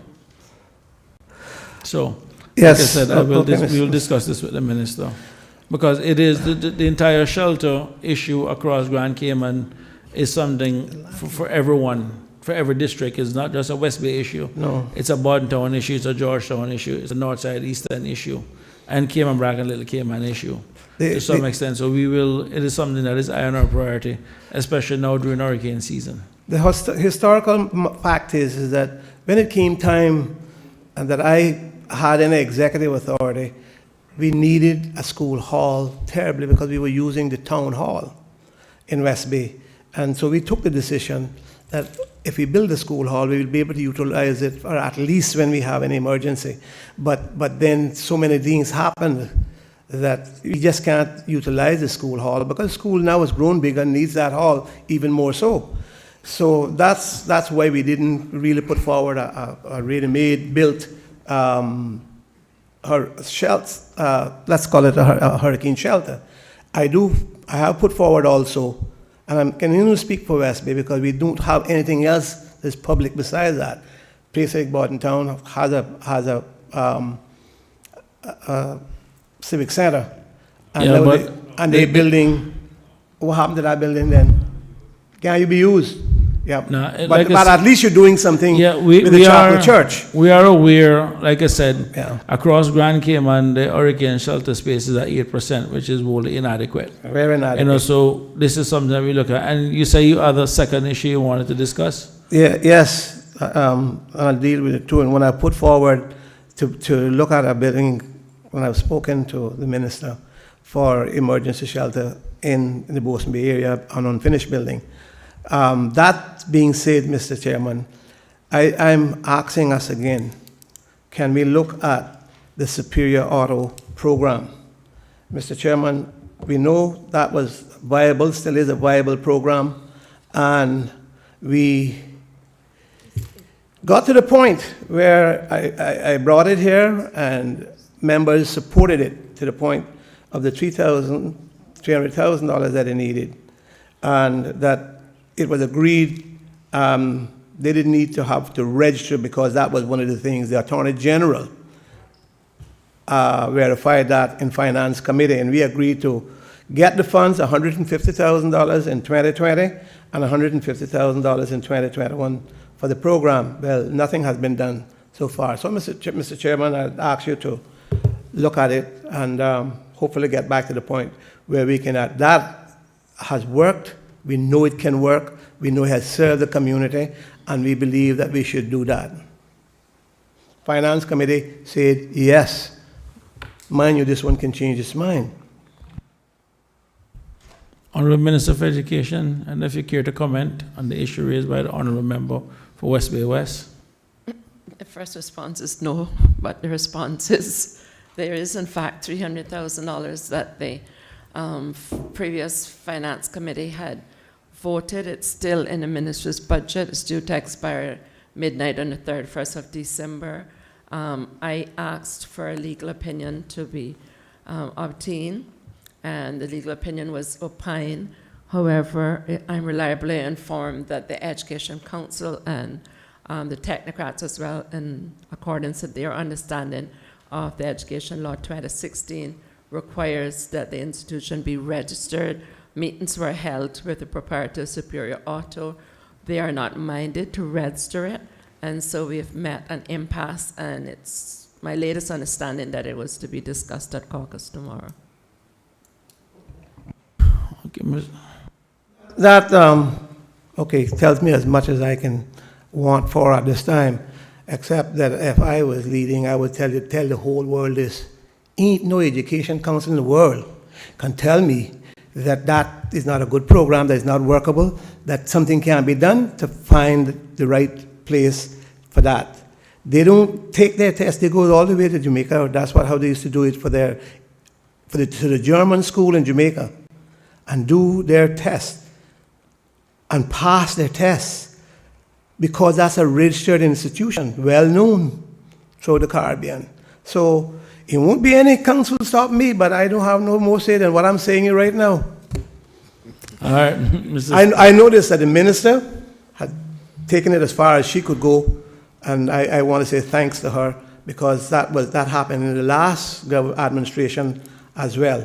They had that, but the Attorney General came in Finance Committee to us, and he told us that it does not have to be registered for government to give it the grant. That was his ruling.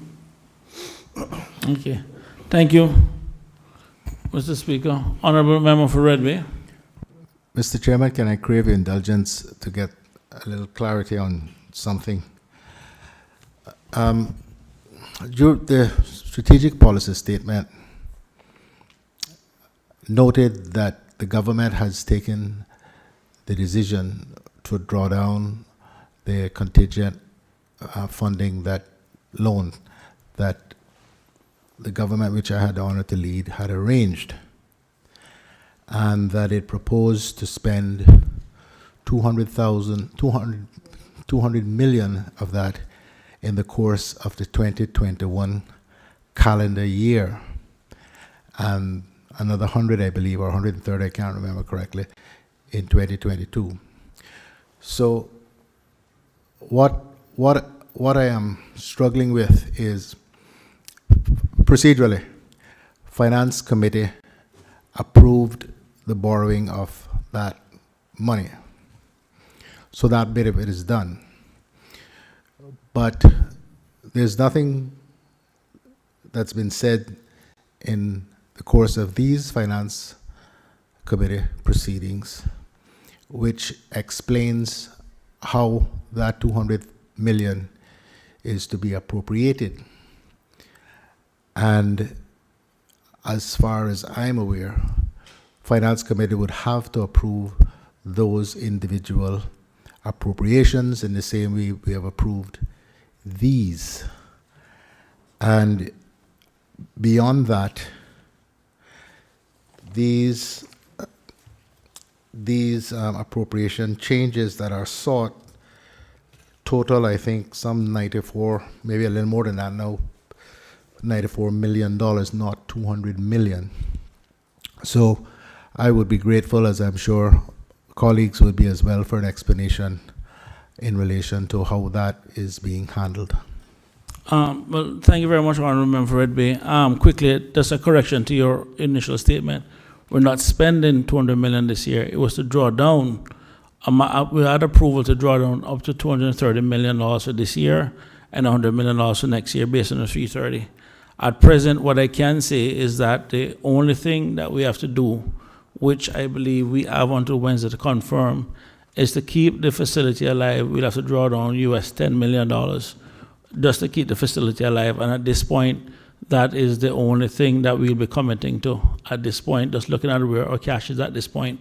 But we went out in the event, considering that we are living in a hurricane belt, that if needed be or if any emergencies popped up, we would have had the ability to draw the funds. But as it stands right now, it is not our intention to draw it if we don't need it.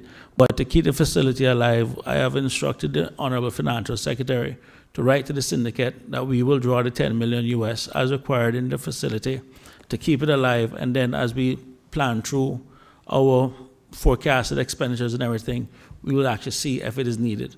But what we did, we took the decision to get the approval from the UK in the event, again, we're living in a hurricane belt, this is hurricane season, that if something did pop up, we had the ability to at least draw the funds if we need it. But the correct position is what I can say to you is that we're not anxious to incur any interest expense if we don't need to. But nothing has been, that was just to draw down the funds, it is not to spend the funds. Thank you very much. That's and just for the record, I'm happy with that. Thanks. And on page 43 of the SPS, we did speak about that particular issue you raised. Yeah, that's fine. No problem. With that being said, I just want to thank honorable ministers for answering questions and honorable members of the opposition for their question. And thank goes to all public servants for assisting the Finance Committee with its deliberations today. Proceedings in Finance Committee are now suspended. We'll restart in the large committee room of the House to consider the report and the minutes on 10 a.m. Wednesday morning, at which time we'll consider the committee's reports and minutes. Once this is done, the Parliament will resume, most likely after lunch on Wednesday, to receive the report of the Finance Committee. I shall table the committee's report in Parliament, most likely on Wednesday afternoon. And I want to thank... What? Well, we can just do 10 because it's just a committee report, and then let's do after lunch. I thought about the 9, but if members want to come at 9, then that's fine. So if you guys want to do 9 or 10, I mean, I'm fine either way, just to give... Mr. Chairman, it's probably best to meet at 9 so that if there's anything to do with it won't be a draw out of our session. There should not be a long one on Wednesday. Yeah. Okay, so 9 o'clock on Wednesday, Finance Committee, we'll reconvene in the large committee room to review the reports of the committee. Okay? And thank you all very much. This committee is now suspended until 9 a.m. Wednesday. Thank you all very much.